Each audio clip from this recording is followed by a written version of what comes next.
2012 apoya a este último proceso de reincorporación social, ¿vale? En el Payén y en el programa Puente. Ahora os explico el dispositivo, un poquito más allá, porque es más amplio que eso. Entonces, bueno, pues apoyamos al Payén en el programa Puente en ese sentido. Se hace trabajo dentro del centro penitenciario y dentro del CIS, y trabajo fuera del centro penitenciario, fuera del CIS. Dentro del centro penitenciario, pues imaginaos, los que conocéis los dispositivos de rehabilitación comunitarios, el modelo de trabajo y el enfoque de trabajo es el mismo. Es decir, es que la persona se vaya habilitando para desempeñar su día a día, para conocer lo que le pasa, para manejar lo que le pasa, para desenvolverse en su vida diaria, ¿vale? Entonces hacemos intervención grupal e individual con esa línea de trabajo. Y luego en la parte extrapenitenciaria es a través de permisos penitenciarios, de salidas, etcétera, hacemos acompañamientos a la persona para vincularse con su red comunitaria. Básico y fundamental, vincularse con los recursos comunitarios de atención, servicio de salud mental, para derivación posterior a adhesión a CRPS, a mini residencia, al dispositivo que necesite. No solo de salud mental, porque las personas que atendemos pues tienen una situación de situaciones de vida diversas, pues pueden tener una historia de consumo, pueden haber venido a una situación de sin hogar y es previsible que vuelvan a una situación de sin hogar si no se habilitan otros caminos. Puede que además tengan enfermedades físicas añadidas, es decir, en esa fotografía tan macro, pues hay que vincular y conectar con todos los dispositivos que sean necesarios. Vincular de nuevo con la familia, con su red comunitaria, ¿vale? Entonces nuestro trabajo va orientado a eso y el terapeuta ocupacional dentro de ese marco también. Y luego el SAPIC, que es el Servicio de Apoyo Psicosocial e Intermediación Comunitaria para personas con trastorno mental grave en ámbito penal y penitenciario, que es la parte de INTRES dentro del Payén y del programa Puente, somos como un mini equipo dentro de un macro equipo, ¿vale? Aunque trabajamos de forma coordinada, constante, fluida y tal, cada parte tiene su función. Y la nuestra es esta. También el SAPIC tiene otra patita, esta es la de apoyar a las personas que salen de dentro a afuera, de dentro del centro penitenciario hacia afuera, y otra parte es personas que son atendidas en la red comunitaria, personas con salud mental, siempre hablamos con trastorno psiquiátrico, que son atendidas en la red comunitaria, pues en un servicio de salud mental, en un CRPS, etcétera, y que tienen algún problema judicial pendiente de sustanciación, pendiente de resolución. Pues lo que hace el SAPIC es acompañar en todo ese proceso judicial, siendo eje mediador entre la persona que está inmersa en ese proceso, su familia, el servicio que le atiende, su abogado o su abogada, el juez, el decanato, tal, para ir acompañándole en todos esos pasos, en todos esos procedimientos judiciales, con la finalidad de que la sentencia judicial final sea no solo teniendo en cuenta el delito cometido, el hecho delictivo, sino sobre todo teniendo en cuenta su necesidad de atención en salud mental. Es decir, que se frene lo menos posible ese proceso de recuperación que ya tenía en marcha. Y la idea es alcanzar una medida penal que se llaman medidas penales alternativas a la pena de prisión, no privativas de libertad, que puede ser tratamientos específicos, es decir, seguir su tratamiento en el CRPS que ya estaba yendo, trabajos en beneficio de la comunidad, etcétera. Entonces también tiene esa otra parte, ¿vale? La primera parte es más de intervención psicosocial, de atención psicosocial, de reincorporación social, y esta otra parte es más asistencial. Yo me voy a centrar hoy en la de psicosocial, porque en la otra parte más asistencial, la figura del terapeuta ocupacional, no se trabaja como terapeuta ocupacional. Yo ahí trabajo como coordinación, pero no como terapeuta ocupacional, es sobre todo labor de la trabajadora social, ¿vale? No sé cómo voy de tiempo. Tengo hasta y media, hasta ahí 25. Hasta... No, más, ¿no? Bueno, más, pues... te quedan 15 minutos. Vale. Bueno, se va entendiendo un poco el encuadre, porque... Vale. Entonces, bueno, el equipo de INTRES que estamos allí en el SAPIC, coordinadora, terapeuta ocupacional, psicóloga, trabajadora social, por integrador, pero es educador social, administrativa no hay, se integra todo en la figura de coordinación. Entonces, a ver, hay un compañero que trabaja en prisiones, aquí dentro del público, que trabaja en prisiones, estábamos comentando antes. El ámbito penitenciario, la institución penitenciaria es muy hermética, sigue siendo muy hermética, muy estructurada, muy directiva hacia las personas, desde los profesionales, incluso de los profesionales vinculados a tratamiento. Es una línea de atención en el que la institución sabe lo que necesitas, te dice lo que tienes que hacer para eso que necesitas, y bajo mi punto de vista, y esto es una crítica que creo que tiene que avanzar en ese sentido en las instituciones, y en algunas ocasiones si no haces lo que yo te digo que necesitas, incluso a lo mejor es perjudicial para ti, pues porque no sabes de permisos o lo que sea, ¿no? Entonces, desde el SAPI, desde la parte de Intres, desde los inicios hemos intentado siempre no cerrarnos en el ámbito penitenciario, no prisionizarnos en todos los sentidos, porque tiene sus partes positivas y sus partes negativas, sino hemos intentado no prisionizarnos en el sentido de no convertirnos en algo estanco, sino ir evolucionando. ¿Cómo ir evolucionando? Intentando siempre estar abierto a lo que se va haciendo y los modelos de intervención, la metodología de trabajo, los enfoques y tal de la comunidad, intentar llevarlo a un ámbito tan cerrado como el ámbito penitenciario. Entonces, en esa evolución, igual que evolucionamos las personas, evolucionan los equipos y evolucionan los servicios, si estás abierto al cambio, al avance, ¿no? Y entonces, de ahí hemos ido desde un enfoque puramente de rehabilitación psicosocial, como los modelos comunitarios de su momento, a un enfoque que tiene que ver más con la recuperación y el empoderamiento. Entonces, esto puede y es así, chirría, ¿cómo? Empoderamiento que tiene que ver con la dignidad, con la toma de decisiones, con la que la persona es el que controla su propia vida, sus propios proyectos vitales, ¿no? Y en un encuadre en el que me dicen qué es lo que tengo que hacer, a qué hora me tengo que levantar, qué es lo que tengo que comer, aquí puedo estar, aquí no, que en un alto grado no tengo autonomía para ejercer mi día a día, ¿vale? Yo así haciendo cálculos aproximados a grosso modo, pues a lo mejor en el día a día penitenciario una persona que está allí igual tiene un 20% de posibilidades o de opciones o de momentos de poder elegir qué hacer. El resto viene dado, ¿vale?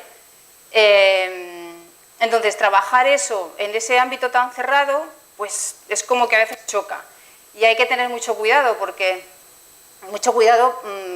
sobre todo para que eso no vaya en contra de la propia persona, ¿vale?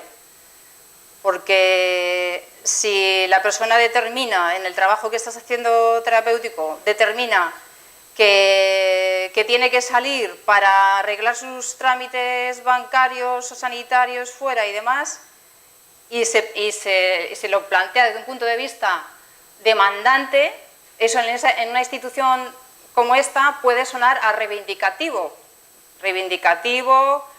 insistente, es un pesado, no sé qué, lo digo así en términos coloquiales, y eso puede jugar en su contra. Entonces hay que ir con mucho cuidado. Por lo tanto, la línea de trabajo del empoderamiento es toma decisiones en aquellos espacios y acciones de tu día a día que dependen exclusivamente de ti.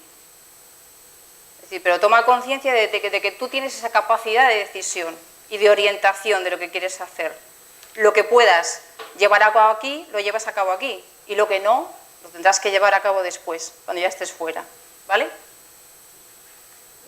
Uy.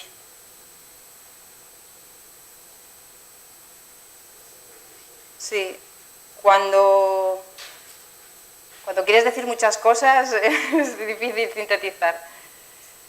Bueno, pues desde ese concepto de empoderamiento, lo que os quiero plantear también es que el empoderamiento habla del empoderamiento individual y colectivo. El empoderamiento individual, pues bueno, pues como cualquier persona, tomar control sobre lo que te sucede en la vida. Voy a leerlo y así no me lío. Desde el concepto de empoderamiento de la OMS hace mención a estas cosas, que es esencial en la promoción y prevención de la salud. Es individual y colectivo. Hay una necesidad de sentirse incluido en la sociedad en que se vive. El propósito es alcanzar el máximo de sus capacidades a través del control y la responsabilidad de actos. Las dimensiones, autoconfianza...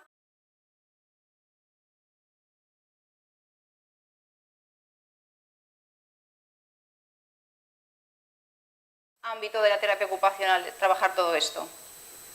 Sí, y todos lo sabemos. Entonces,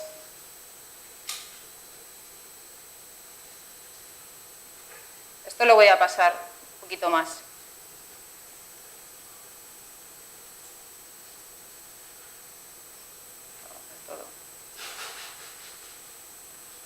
Desde el contexto penitenciario, la característica de esperanza y respeto, y hablamos un poco ya en términos más de terapia ocupacional, en la persona pues existe en gran medida una deprivación de esto, de esperanza, de respeto a la dignidad de la persona. Los profesionales, tanto del centro penitenciario como de las personas que trabajamos allí, siendo no funcionariado, la función es potenciar la motivación y trabajar contra las barreras estigmatizantes, en el caso de la salud mental sobre todo. En el concepto de reclamación de la propia vida, en el centro penitenciario hay barreras a la autonomía, lo que os decía. Lo que hay que potenciar es esa figura de vínculo, de pertenencia, sentimiento de conexión con los demás, de pertenencia social, hay que potenciar la conexión a la realidad social, preservación de los derechos humanos, defender contextos productivos, PAIEN y diversos otros programas, el SAPIC, es decir, para favorecer todo esto de entender que las personas tienen derechos, desarrollar actitudes, etc. Voy a pasar más rapidito, que si no, no me da tiempo. Entonces, el por qué lo decía esto del empoderarse a contracorriente.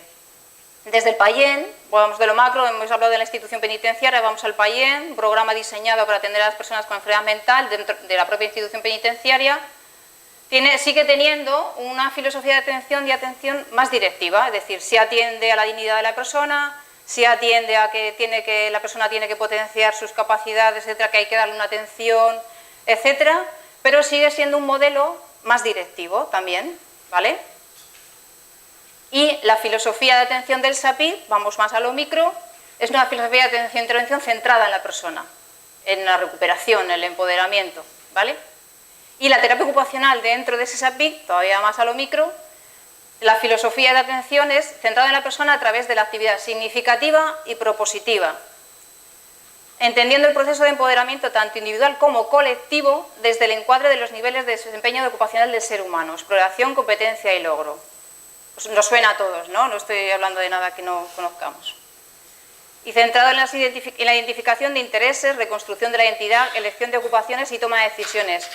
Y esto no está así puesto porque sí, porque es que son cosas claves a trabajar en personas privadas de libertad que están en un centro penitenciario durante X años de su vida y máxime, además, con un problema de salud mental. Es decir, en el terapia ocupacional trabajamos muchas cosas, pero para mí, desde mi experiencia de estos años, estas cosas son claves a trabajar. Bueno, los niveles de exploración no los voy a repetir. ¿Queréis que lo revisamos un poquito o...? No, porque ya esto es sabido por todos. Entonces, desde este encuadre se trabaja la terapia ocupacional pues desde todas las áreas de conocimiento de la terapia ocupacional. Se trabaja sobre los roles, sobre las competencias asignadas al rol, las competencias de desempeño, en las diferentes áreas ocupacionales, etc. Siempre con esa idea.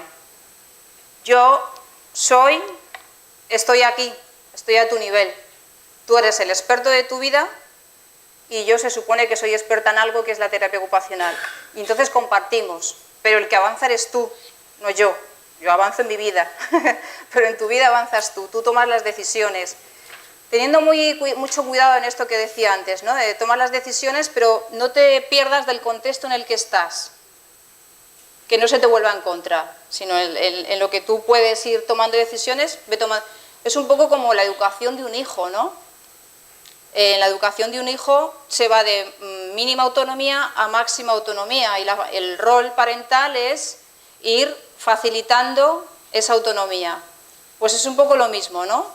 Cada uno parte de un nivel de autonomía en la toma de decisiones, en la elección ocupacional, en la identificación de intereses, en reconstrucción de su identidad ocupacional. Vengo posiblemente de ser una persona que he vivido en la calle. Mi familia ya no quiere saber nada de mí. Mis hábitos cuando vivía fuera en la calle, a nivel de cuidados básicos, a nivel de ocio, a nivel de relación social, a nivel laboral, pues esos roles como que se han visto muy difuminados y muy dañados. Entonces, cada uno parte de un nivel de desempeño diferente y cada uno parte de un nivel de identidad ocupacional diferente. Y desde ahí es de donde hay que ir ayudándole a reconstruir dentro de ese contexto. Y eso tiene que continuar fuera. Nosotros en el SAPIC, el acompañamiento fuera no termina cuando la persona alcanza la libertad definitiva. Termina cuando entre todas las personas intervinientes y fundamentalmente el usuario, la persona atendida, decide que el SAPIC ya no tiene sentido que exista. Es decir, cuando sus necesidades de atención en salud mental y su vinculación con la red ya está hecha, el SAPIC desaparece. Formamos parte de otra etapa de su vida. Ahora hay otros agentes que le van a seguir apoyando en ese seguir su camino, ¿no? Entonces, desde ese enfoque se trabaja a nivel individual y a nivel colectivo. A nivel colectivo, ¿en qué sentido? Volviendo a lo del empoderamiento, la definición de la OMS, que atendía a lo individual y a lo colectivo. Como SAPI, lo que intentamos, tenemos como nuestra misión, digamos, es atender a la persona directamente en el trabajo con ellos, 5 minutos, vale, en el trabajo con ellos y el trabajo con la institución, en lo que decíamos, pues en la medida de nuestras posibilidades, aumentar la sensibilización de la institución hacia las personas con enfermedad mental y sus necesidades. Y eso lo podemos hacer nosotros como profesionales directamente, pero lo más interesante y lo más necesario es que sean las propias personas atendidas quien trabajen hacia eso. Entonces, desde el SAPIC intentamos que como grupo también se empodere. Entonces, pues trabajamos en esa línea y de ahí han surgido cosas que apuntalan esto del empoderamiento colectivo. Por ejemplo, hacemos asambleas, esto se hace en todos los... en todos los dispositivos de rehabilitación se hace esto, no es nada nuevo. El reto es hacerlo en ese ambiente, ¿no? Entonces hacemos asambleas. Vamos a hacer... De esas asambleas salen cosas. Esas asambleas no las preparamos solo los profesionales, los preparamos entre las personas que tenemos en atención y los profesionales. Ellos plantean sus necesidades, sus motivaciones y plantean cómo mejorar el servicio. Es decir, ya no decidimos cómo organizamos el servicio solo los profesionales, lo decidimos entre todos. Pues hacemos más grupos de no sé qué, hacemos más grupos de no sé cuántas, pues mejor este horario, pues mejor el otro. Muchas veces han planteado, pues hacemos, pues el centro penitenciario tiene que hacer un módulo solo para las personas con enfermedad mental. Pues sí, pues no. Entonces, hay propuestas que tienen que ver solo con nuestro servicio, hay propuestas que tienen que ver con el PAIEN, con modificación del PAIEN, y hay propuestas que tienen que ver con la modificación de la atención o de la estructuración de un centro penitenciario. Entonces, eso es lo que os decía antes, teniendo cuidado, pues se van trasladando las cosas. Entonces, de eso salió, de este trabajo, ahora voy a poner un ejemplo, así que sea un poco más ilustrativo, un grupo de enlace. De esa evolución de uno de los grupos, que es autogestión, salió un grupo de enlace que se autodenominaba un grupo de enlace, que se pusieron como objetivo ser como un grupo de acogida para las personas que entran nuevas en el PAIEN y no tienen, pues no, están desubicados, no saben qué es esto, no saben muy bien qué se hace, están desorientados, pues hacen un poco como de mentor de esas personas, un grupo mentor, no individuo mentor, sino grupo mentor de esas personas. Se propusieron trabajar en el tema del estigma de la enfermedad mental dentro de prisión. De ahí salieron trabajos de ellos, hechos por ellos, de escribir cada trimestre en la revista del centro penitenciario sobre temas de salud mental. De ahí van lanzando propuestas, cada cierto tiempo se van reuniendo, van lanzando propuestas que trasladan a los profesionales penitenciarios del PAIEN, para modificar las estructuras del PAIEN o no, en fin.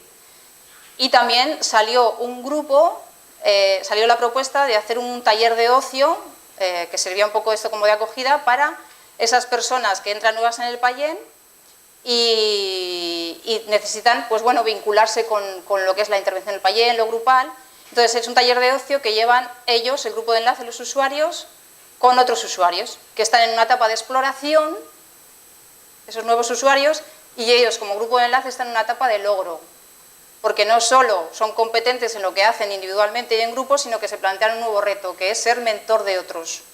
¿Vale? Esto, el eje sigue siendo los principios y el área de trabajo de la terapia ocupacional. ¿Vale? Entonces, a ver, es lo que os decía, a ver, estaban en etapa de logro, ¿por qué? Porque se realiza visualmente un artículo, se proponen mejoras en el funcionamiento. Vale, ya está, ya lo he dicho. Es que a veces seguir las diapositivas es más lío para mí. Entonces, quería, para finalizar, leer un testimonio de uno de los que han participado en este grupo, en este taller de ocio, como parte del grupo mentor. El grupo de enlace tiene un funcionamiento autónomo, o lo máximo autonomía posible, y la figura del terapeuta ocupacional lo que hace es, en ese grupo a veces de observador, y después un poco de ayudarles a tener ese feedback de cómo dinamizar el grupo, a qué cosas estar atentos para que uno no se les vaya y volver a reconducirlo, es decir, como ayudarles a ir avanzando en ese rol de dinamizador y mentor de un grupo, ¿vale? De usuarios como ellos. Entonces, esta persona participó en este grupo. Dice, yo pienso que el empoderamiento es algo en lo que uno puede hacer todo aquello que no puede hacer habitualmente estando aquí, en el centro penitenciario. Hacer lo que siempre he hecho libremente y de manera autosuficiente, yo solo, a nivel profesional, personal y de ocio. Por poner un ejemplo, ahora voy todos los martes a dar unas clases de ocio y tiempo libre en las cuales puedo desarrollarme y formarme como lo que en realidad quiero volver a ser, una persona libre y creativa. Todo esto junto a compañeros que me inspiran a otras de las facetas que siempre me han caracterizado, la amistad y simpatía. Tiene mucho tomate.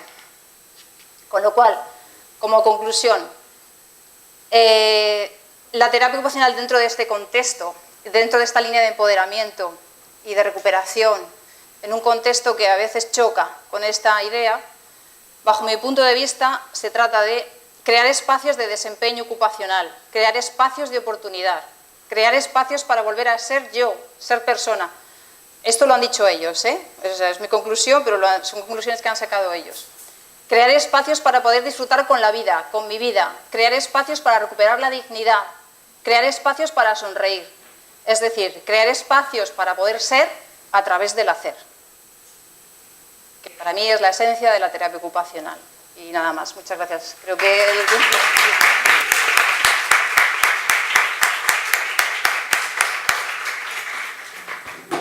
Muy bien, muchas gracias. Ahora voy a dar paso, a Jorge Pérez, que nos hablará un poco de la intervención del terapeuta ocupacional con personas con trastorno de personalidad. La ronda de preguntas la dejamos para después.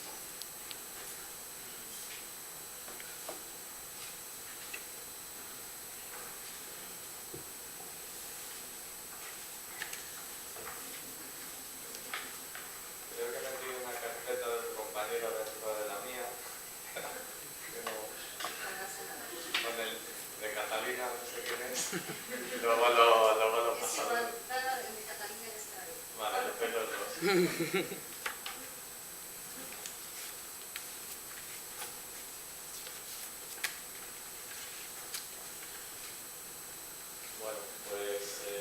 primer lugar, dar las gracias al Colegio Balear de Terapia Ocupacional por la invitación a estar hoy aquí compartiendo experiencias. No, pero bueno, sí. Gracias. Porque es que si no, no te escucha. ¿Quieres utilizar el otro que abre las funciones? Bueno, esto está bien. Sí. ¿Está bien? Sí. Vale. Vale, pues muchas gracias. Bueno, pues dar las gracias, ¿no? Y la verdad que me hace mucha ilusión estar aquí y compartir mesa con Monse, que hemos coincidido en algún otro congreso y jornada, me hace especial ilusión. Así que, bueno. Yo voy a hablar sobre trastornos de la personalidad, sobre la intervención desde terapia ocupacional en los trastornos de personalidad, y si hablamos de trastornos de personalidad, lógicamente tenemos que ir un poco al inicio, ¿no? A cuál es el significado de personalidad.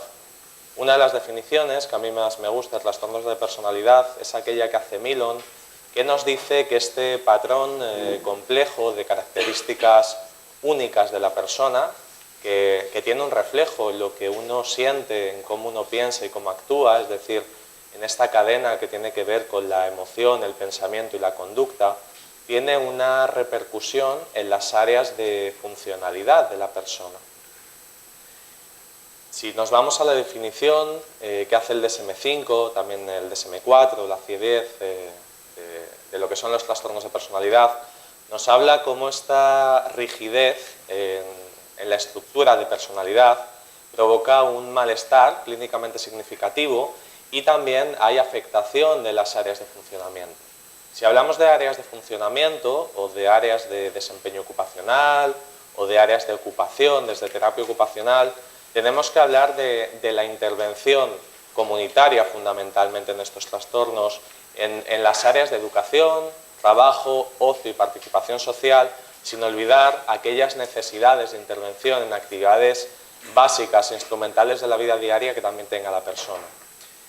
Hablamos de favorecer el desempeño eficaz de roles significativos, porque nos encontramos con personas con redes de apoyo social totalmente deficitarias, con un libreto de roles muy reducidos, con personas que llegan a quemar entornos o a fusionarse con el entorno social, y desde ahí la adquisición de identidad con respecto a las ocupaciones y con las actividades que realiza es difícilmente asumible.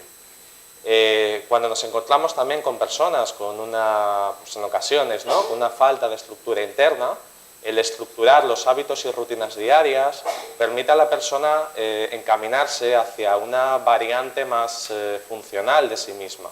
Y este es otro de los objetivos de la terapia ocupacional.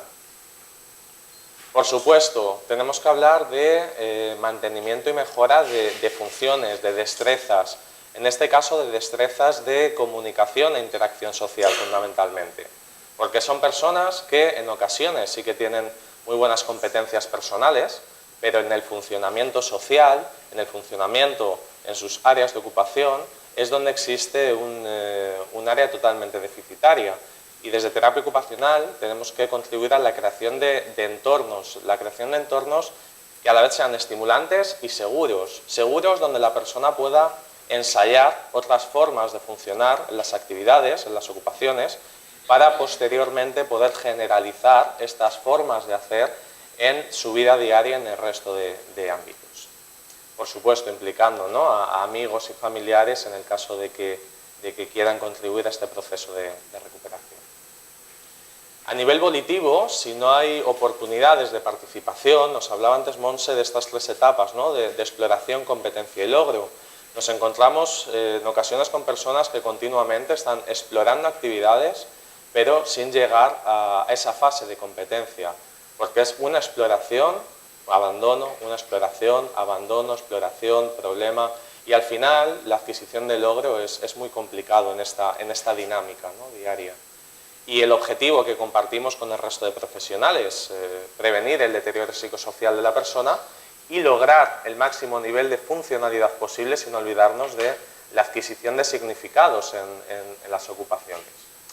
Sin entrar a hablar de cada uno de los trastornos de la personalidad de manera específica, sí me gustaría dar al menos algunas pinceladas de intervención o de cómo el desempeño de ocupaciones significativas puede ser terapéutico en las personas con trastorno de personalidad.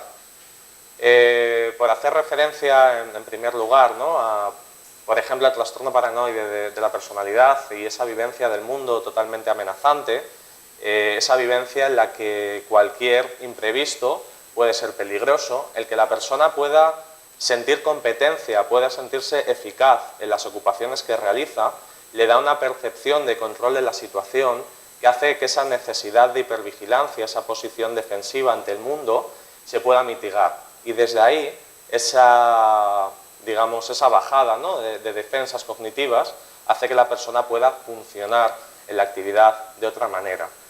y esa realización, ese desempeño, ese funcionamiento pueda posteriormente generalizarlo en otras áreas de intervención.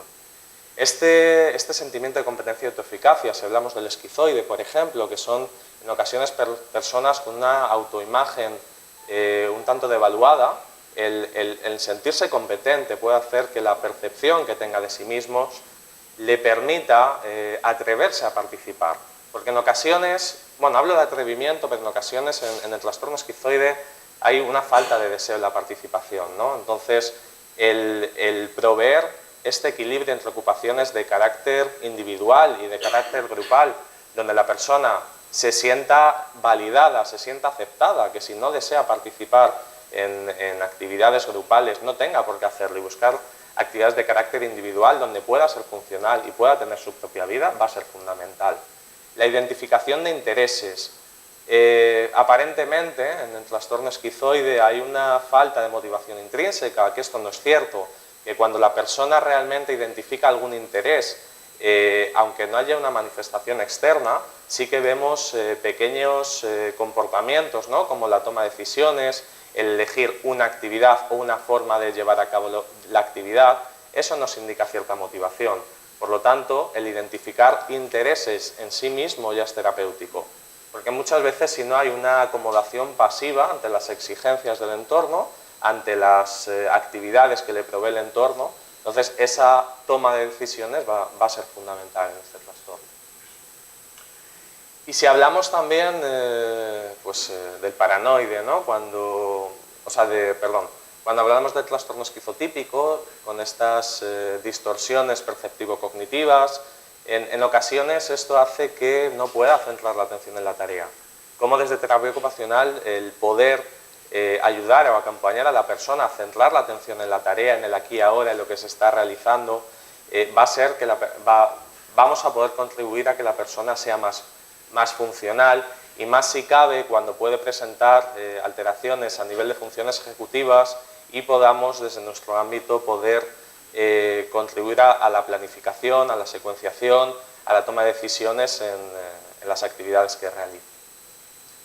Si nos vamos al C, ¿vale? Que luego vamos a ir al clúster B para exponer un resumen de un caso clínico, y hablamos de los trastornos de personalidad evitativo y dependiente, vemos que a menudo los objetivos son compartidos. Los objetivos son compartidos porque al final lo que predomina en muchas de estas ocasiones es la dependencia, la inseguridad, el miedo a fallar, a no hacer bien las actividades y sentir vergüenza y sentirse avergonzado frente al otro. Entonces, desde aquí, el crear entornos seguros y donde la persona pueda explorar la ocupación sin esa exigencia de un desempeño correcto. Bueno, vamos a explorar, vente, vamos a ver qué ocurre, y desde aquí, desde el respeto, ¿no? de si no quieres participar y quieres mantenerte como observador, perfecto, desde esa aceptación quizá la persona pueda empezar a participar, porque el cambio surge de la aceptación, de la validación de la persona, de la validación que en este momento no se puede cambiar algo, que la persona se sienta aceptada, y en el momento que la persona se sienta aceptada puede atreverse a dar el cambio, ¿no? Y cuando uno empieza a cambiar, al final esta paradoja del cambio hace que lo que todavía no se puede cambiar sea más aceptado por la propia persona y por el entorno. El hecho de asumir responsabilidades para cambiar este rol pasivo-dependiente por un rol de protagonista activo de su propia vida.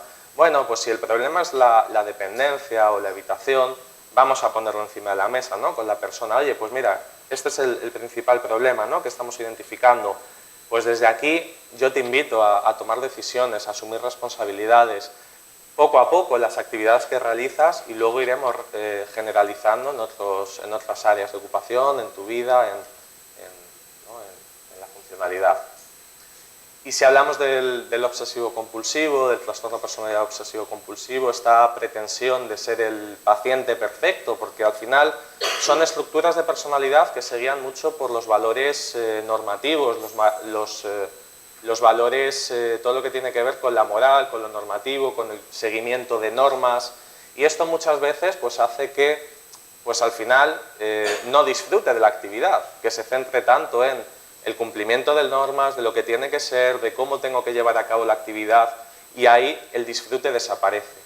Por lo tanto, buscar actividades donde la persona pueda realmente disfrutar de lo que está realizando, sin centrarse tanto en si ha cumplido el objetivo o la norma, va a ser fundamental, porque esta perfección a veces se torna ineficaz, porque ese nivel de autoexigencia muchas veces no es posible cumplir. Y no solamente hay una falta de disfrute, también en ocasiones hay un bloqueo. Hay un bloqueo de quiero tener tal nivel de perfección en la organización de, no sé, de tareas domésticas, por ejemplo, en la casa, que como no soy capaz de llegar a esto, me bloqueo y no puedo funcionar, ¿no? Pues desde ahí vamos a acompañarle en esa bajada del nivel de exigencia, de ir poco a poco, de ir secuenciando, de ir estructurando hábitos y rutinas para que la persona pueda ser funcional. Si nos vamos ya al B, ¿no? el establecimiento de normas, de límites, de objetivos claros, negociados y fijados por y para la persona, va a ser fundamental para que la persona pueda ajustarse en lo que la situación social le requiere, que esta es la dificultad que muchas veces nos encontramos. Con este equilibrio en proyectos cooperativos en los cuales la persona se tenga que salir de su propio egocentrismo para poder trabajar en objetivos compartidos con otras personas, poder ver otros puntos de vista, poder empatizar. Y este equilibrio entre resultados a corto plazo, porque esta inmediatez muchas veces, ¿no? El trastorno límite en cuanto a conseguir resultados, vale, vamos a proveer de ocupaciones que pueda conseguir esto, pero que el objetivo final sea un objetivo más a medio plazo, donde haya también que trabajar toda la parte de perseverancia en la tarea, de tolerancia a la frustración, de conseguir un objetivo a medio y largo plazo. Vamos a buscar este equilibrio en las ocupaciones. Las principales guías de práctica clínica, tanto la madrileña como la catalana, recomiendan el establecimiento incluso por escrito de un contrato terapéutico en el que se fijen objetivos, responsabilidades y compromisos adquiridos por ambas partes, tanto por parte del terapeuta como por parte de la persona. Y estos objetivos, a mi entender, cuando hablamos del trastorno límite de la personalidad, deberían ir fijados en función de los roles que lleva a cabo, porque fundamentalmente, en este caso, autores como Kernberg habla del síndrome de difusión de identidad como una de las características principales en el trastorno límite de la personalidad.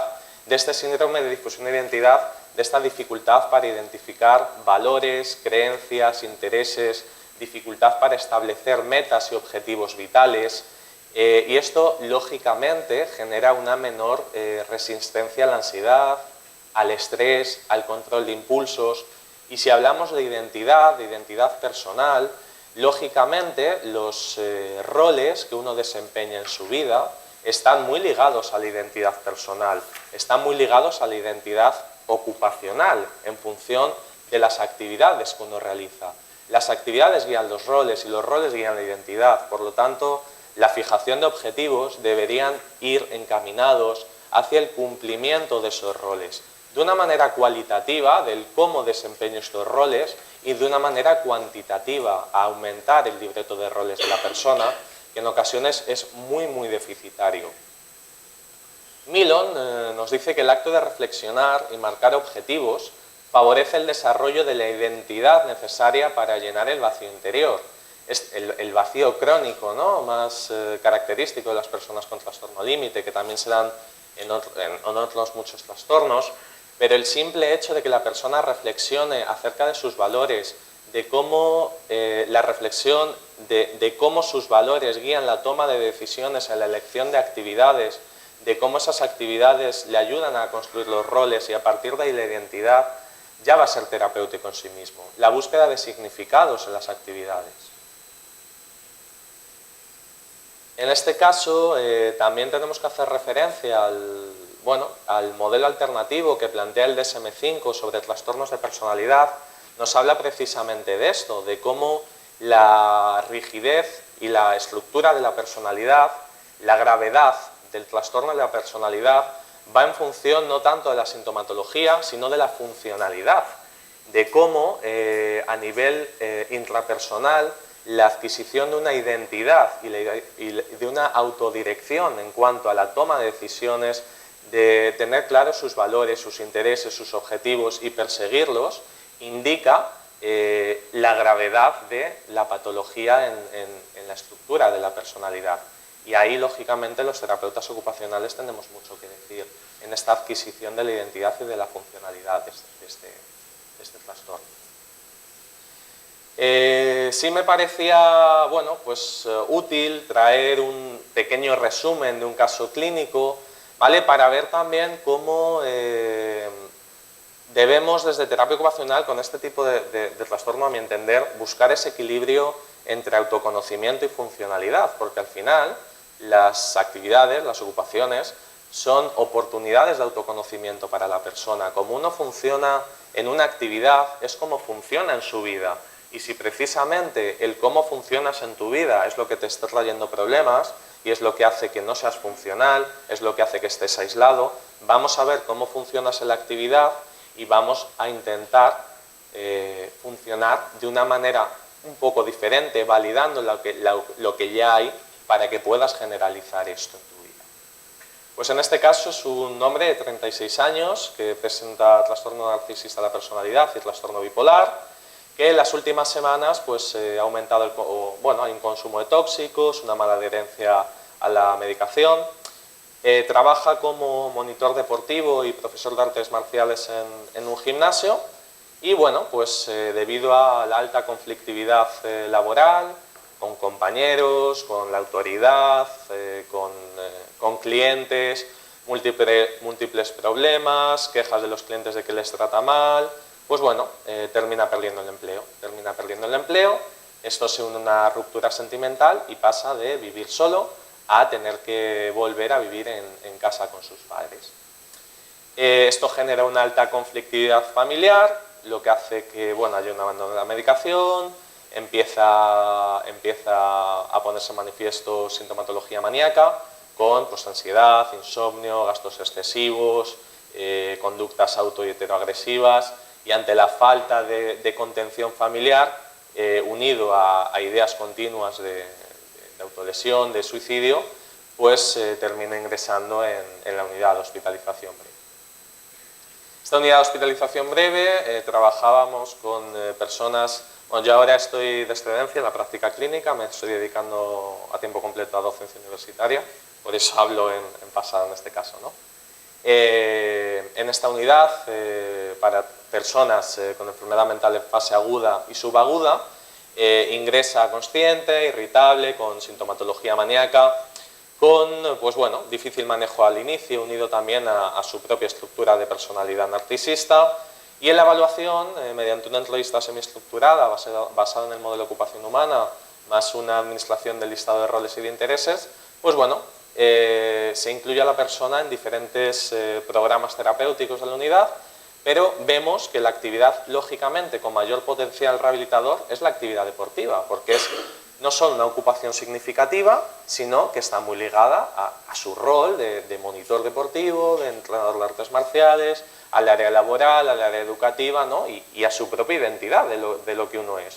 Por lo tanto, desde aquí, pues si tú conoces esta parte y eres entrenador deportivo, pues la actividad deportiva que llevamos en grupo con otros usuarios, pues llévala tú, porque tú eres el experto, tú llevas la parte técnica y yo llevo la parte terapéutica, ¿no? Y desde aquí te invito a que, lleves los grupos.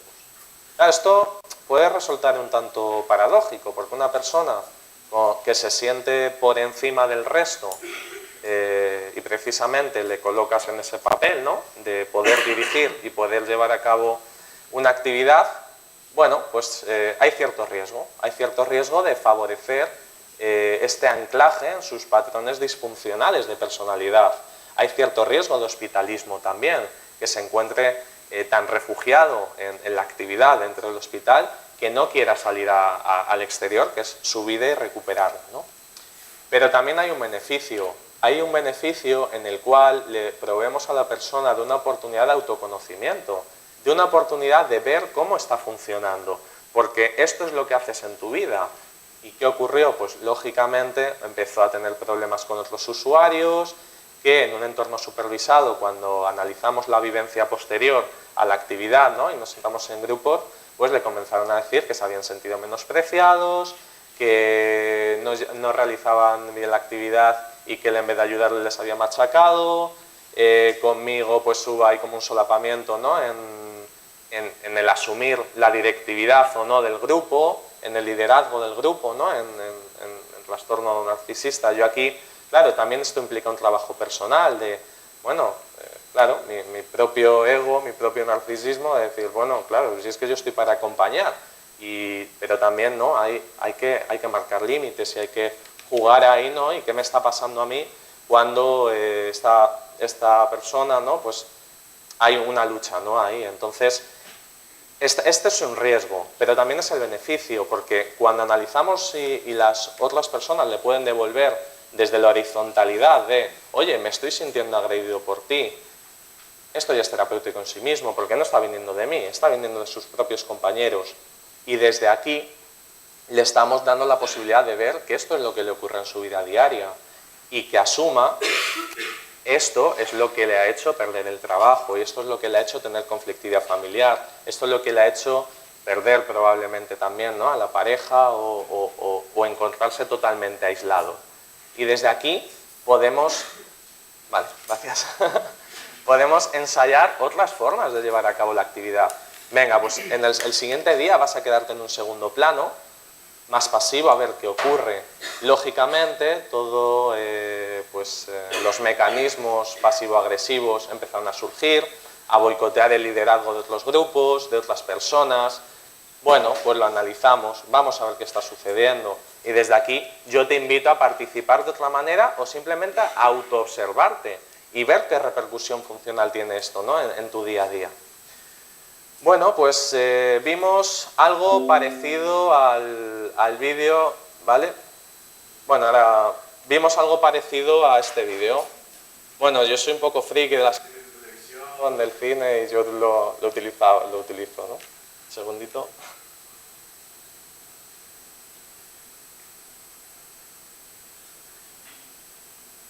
¿No se oye?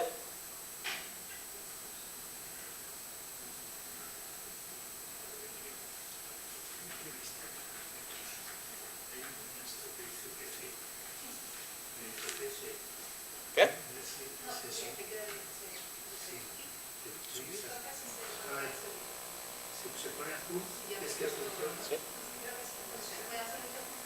Podría haber sido... Vale, sí. Sí, sí. Vale. Podría haber sido mi hijo. Pero en vez de eso, ¿qué tengo? Mi vida es un poco de dinero en el banco, algunos trajes en el armario y un sinfín de ligues de una noche. Vamos, que su vida fuese por un lado y la tuya por otro no significa... Ay. Podría haber sido mi hijo. Pero en vez de eso, ¿qué tengo? Mi vida es un poco de dinero en el banco, algunos trajes en el armario y un sinfín de ligues de una noche. Vamos, que su vida fuese por un lado y la tuya por otro no significa que la... Bueno, perdón. Bueno, ¿qué ocurrió? Realmente sí que empezó a tocar, ¿no?, con este vacío interior propio de las personas con trastorno narcisista, porque al final esta orientación hacia el logro lo que hace es tapar, ¿no?, esa baja autoestima o ese vacío interior. En cuanto a la persona empieza a tocar, ¿no?, con ese vacío interior, con hacia dónde estoy llevando mi vida, sí que hay momentos en los que desde ahí se puede empezar a trabajar, se puede empezar a reconstruir, ¿no? Pero lo que suele ocurrir, perdón, es esto otro. Dinero, trajes y sexo, estas son lágrimas de alegría. Acabado en un minúsculo apartamento. Perdón. Es la hostia. ¿Ya sea peor? Mi vida es la hostia. Dinero, trajes y sexo, estas son lágrimas de alegría. Acabado en un minúsculo apartamento cambiándoles los pañales llenos de caca a unos mocosos. Y en vez de eso, estoy libre 365 días al año. ¿Me dejaste esquivar esa bala? Bueno, empieza a tocar, ¿no?, con este vacío interior, con con esta situación vital y enseguida pues se recompone, ¿no? Se vuelve a armar y desde ahí, pues bueno, al final esto es un trabajo de una carrera de fondo, de poco a poco habrá subidas, habrá periodos regresivos, pero bueno, acompañar a la persona para en los diferentes dispositivos poder llegar a construir una variante más funcional de sí mismo. En este caso se derivó el caso a hospital de día, se produjo una coordinación entre servicios para un poco continuar, ¿no? esta línea de trabajo. Bueno, pues muchas gracias.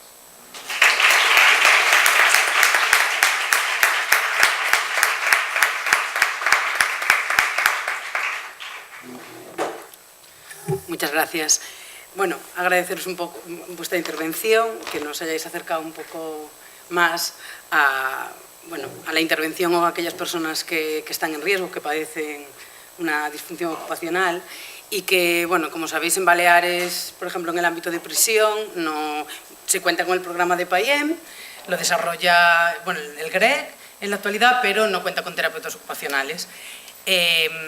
Bueno, como comenté también el otro día en una entrevista que nos hicieron, que hay muy pocos recursos, o sea, muy pocas prisiones que cuenten con la figura del terapeuta en prisión, y los que están un poco con entidades sociales, o sea, externas, y haciendo intervenciones.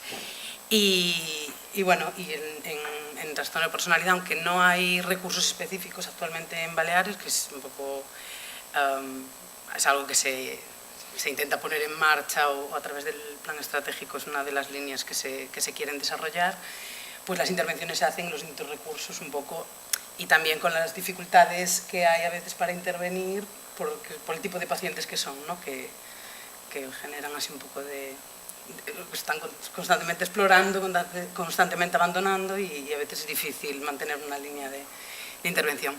Bueno, pues con esto abro la ronda de preguntas y le cedemos la palabra a Aymara. No sé si hay micros.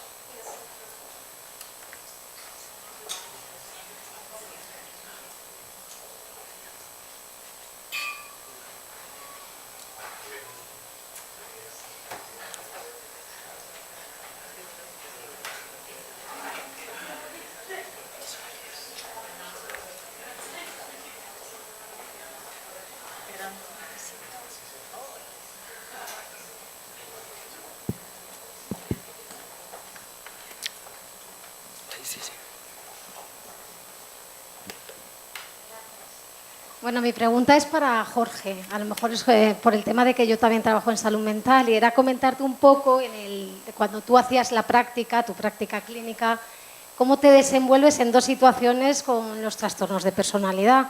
Uno, un problema que he visto yo en los que son de trastorno de personalidad dependiente, es cómo manejar el vínculo, porque a veces el paciente depende de ti mucho, a veces en exceso. Entonces eso, claro, puede ser un problema, o es un problema, ¿no? A mi ver. Entonces, a ver si tú puedes explicar un poco tu experiencia, si te ha pasado en esos casos, ¿no?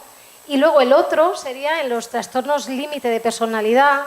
Yo me he encontrado en casos cuando en un grupo hay demasiadas personas con trastorno límite, es como que pisan al resto de usuarios, ¿no? Sobre todo los psicóticos. Es como que los psicóticos no tienen voz, ellos manejan, además se pelean a ver quién asume el papel ese de líder. Y a veces es súper complicado llevar un grupo. Te pasas a lo mejor media hora del grupo marcando límites, y a veces es como que pierdes un poco el papel de terapeuta y dices, sí, es que casi parezco una madre, ¿no?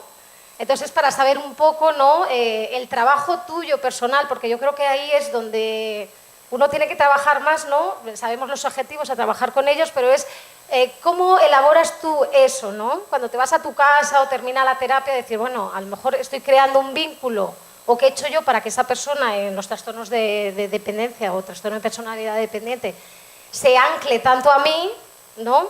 Y luego en los trastornos de personalidad, ¿cómo hago, ¿no? La dificultad esa de manejar esos grupos cuando a veces se te juntan 5 o 6 personas con un trastorno límite, que es complicado. Gracias. Bueno, yo creo que aquí fundamentalmente es desde donde, efectivamente, desde donde te permite el vínculo, es decir, ¿no? las recetas, siempre es lo que decimos, ¿no? Las recetas mágicas no existen, pero desde donde te permita el vínculo. En el caso de las personas con trastorno dependiente, yo creo que muchas veces nos tenemos que replantear, ¿no? Hasta qué punto estoy entrando en este papel de salvador, ¿no? De favorecer esta dependencia que la persona me pide. ¿Sí? ¿Cuál es tu ítem? Número 2. Número 2. ¿Cuál es? Es el segundo. No, por el otro la señora. En este favorecer la dependencia, ¿no? Si me pongo este papel de salvador. Y a mí lo que me ha funcionado mucho es ver cómo estos patrones dependientes de personalidad están en su vida y ponerlo encima de la mesa. Oye, pues en tu vida diaria, tu toma de decisiones, ¿quién la guía? ¿La guías tú? ¿La guía tu pareja? ¿La guía tu familia? Y ver que este es el problema principal, ponerlo encima de la mesa y decir, bueno, pues si tú estás aquí por esto, desde aquí te voy a invitar a participar. Y no, porque si no al final la persona lo puede vivir como un abandono, ¿no? Como, yo vengo aquí porque estoy mal y al final lo que tú me pides es responsabilizarme, es autonomía y me estás abandonando. Yo creo que poniéndolo encima de la mesa y decir, bueno, este es el problema principal, vamos a trabajarlo y mi trabajo terapéutico va a ser que tú decidas y que tú tomes autonomía. Y desde aquí te voy a acompañar. Y bueno, pues desde ahí, ¿no? Desde hablarlo y ver que invitarla a participar desde, venga, pues hoy vas a llevar tú el grupo, hoy vas a decidir en esta actividad qué es lo que quieres hacer, cómo quieres llevar a cabo la actividad, incluso poniéndole en un papel más activo de, tienes una habilidad, enséñasela a un compañero. Y desde ahí asume tu papel y desde ahí trabajamos, ¿no? Esta parte de empoderamiento, desde ahí. En cuanto a la pregunta sobre trastornos límite, a mí lo que me ha ayudado mucho es la supervisión personal.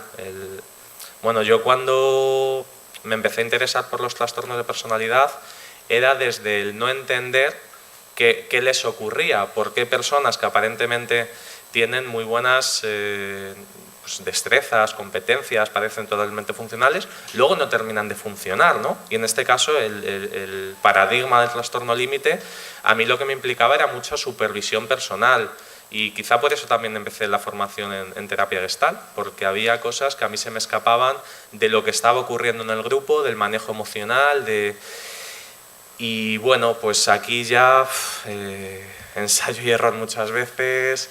Lo que uno te permite, el otro no, lo que en una situación te es válido, en el otro no, y devolverle a la persona que, bueno, que ocurra lo que ocurra vas a estar ahí, pero que no le vas a permitir tampoco, ¿no? que te invada o que te agreda y, bueno, pues acompañarle desde ahí.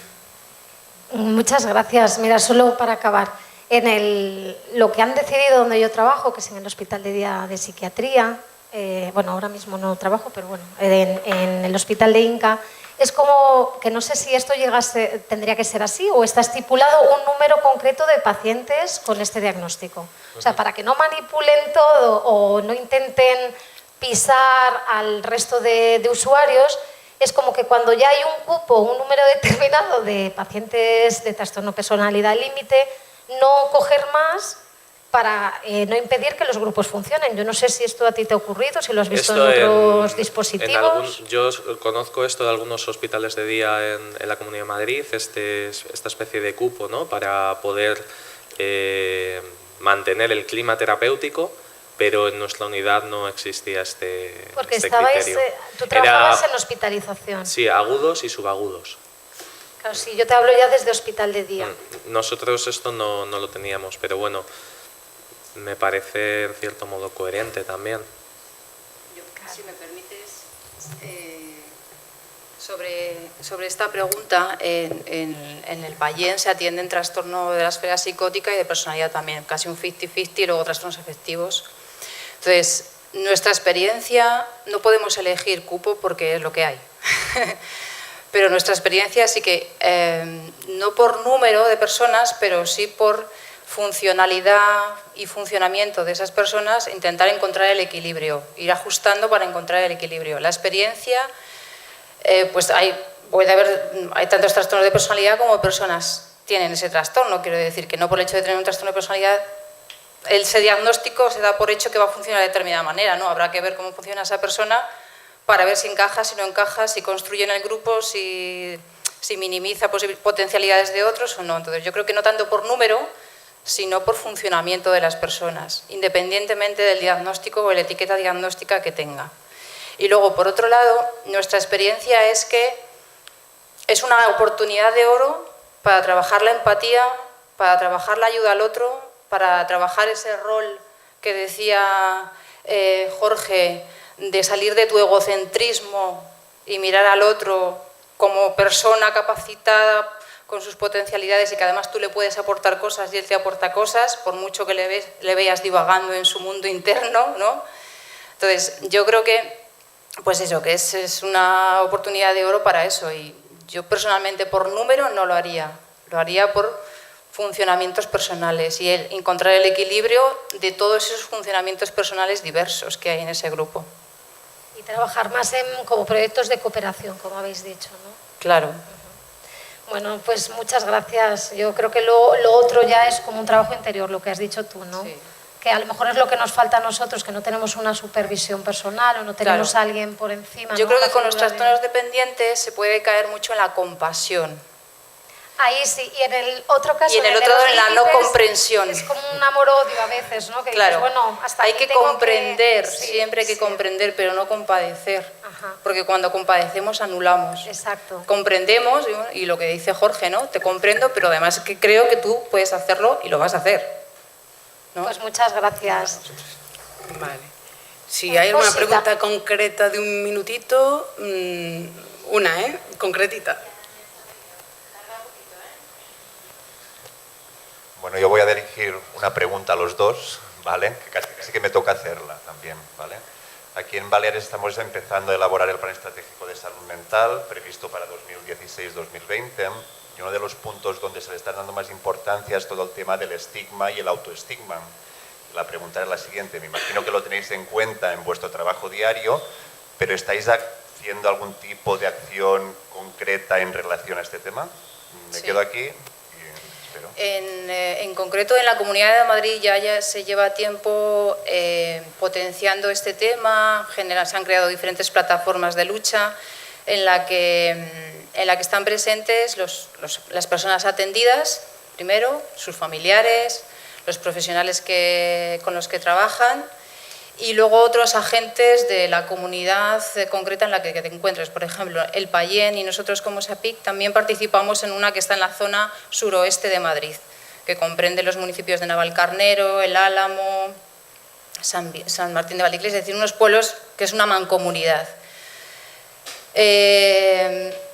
A nivel ya más micro, dentro de nuestra propia intervención, también lo que yo decía antes, ¿no? De esas publicaciones en la revista, es una lucha desde ellos contra el estigma en la enfermedad mental, de dar a conocer con la normalidad que se tiene que dar a conocer que es tener una enfermedad mental, que supone, que no supone, todo esto, ¿no? Y lo que pasa, mi valoración personal con todo esto de las plataformas, pero esto es una opinión mía, es que hay que tener mucho cuidado con cómo se hace, porque a veces se supone más estigmatizante que no estigmatizante, porque a veces se cae en el error. Yo es que soy muy crítica y muy autocrítica con lo que se hace. Valoro lo que se hace bien, pero hay que estar muy atentos a lo que no se hace bien también, porque muchas veces se lleva mucho esto de que los usuarios vayan en primera persona, y a mí me parece fantástico, pero ¿por qué se llevan y en qué contexto se llevan y en qué encuadres se llevan? ¿Y por qué se llevan a unos y no a otros? Es decir, es como que en la lucha del estigma contra la enfermedad mental, no sé si habéis visto un vídeo que echaron en la noche temática, creo, que se llama Discapacitados. ¿Lo habéis visto? Pues a mí me parece que eso, a nivel populismo, pues vale, es válido, pero hay un trabajo de estigma, hay tela. Y hay un trabajo, esto es una crítica muy personal, de manipuleo desde las farmacéuticas porque eso está patrocinado por Janssen, por una farmacéutica. Y si os habéis fijado, cada 2 por 3 aparece si se toma la medicación, si se toma la medicación, si se toma la medicación. La enfermedad mental no se reduce a tomar medicación y la salud mental no se reduce a tomar medicación. Entonces, bien, hay que luchar contra el estigma de la enfermedad mental, pero hay que ver muy bien cómo se hace, con quién se hace y para qué se hace. Y qué es lo que estamos haciendo, si estamos potenciando una cosa o la contraria, ¿no? Te contesto muy breve, ¿vale? En el ámbito universitario nosotros estamos intentando en las jornadas que organizamos de salud mental siempre organizar jornadas en las que podamos intervenir profesionales, familiares y usuarios, y que no solamente en las mesas intervengan profesionales, usuarios y familiares, sino que esté abierta también realmente a que vengan profesionales, familiares y usuarios, porque al final en la revisión de estudios lo que te dice es que campañas antiestigma con usuarios y con familiares, dando formación incluso a profesionales sanitarios y a la población en general, tiene mucho mejor resultado que la información que viene únicamente de profesionales. Y desde ahí sí que estamos intentando en la creación de jornadas e incluso intentaremos introducirlo en los planes de formación universitaria, en las propias asignaturas de salud mental. Muy bien, bueno, pues muchas gracias y damos por finalizada la mesa. Muchas gracias.